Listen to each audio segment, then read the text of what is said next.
Welcome to The Last Breakfast. Please enjoy the video. In this video, I will explain how to play Call of Duty. First, select your gaming platform, whether it's a personal computer, PlayStation, or Xbox. After installation, ensure all game updates are complete.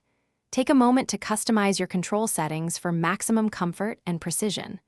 Practice fundamental movements such as walking, sprinting, and crouching to get a feel for your character's mobility.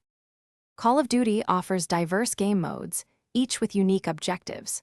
For instance, in Team Deathmatch, the goal is to achieve a set number of eliminations, often 100. Domination requires capturing and holding 3 key points on the map.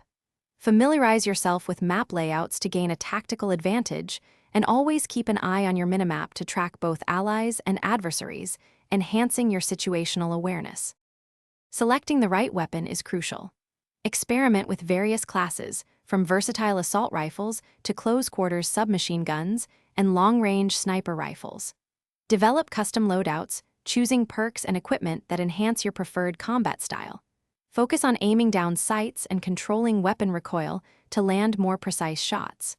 Always utilize available cover and communicate actively with your teammates to execute successful strategies. To elevate your gameplay, start anticipating enemy movements and pre-aiming at common engagement points. Practice advanced movement techniques, such as slide canceling, to quickly reposition and evade fire. Observe skilled players to discover new tactics and refine your own approach. Regularly review your performance, making small adjustments to your settings and strategies to ensure continuous improvement and maintain a competitive edge. Thanks for watching. If this was helpful, leave a like and consider subscribing. See you next time.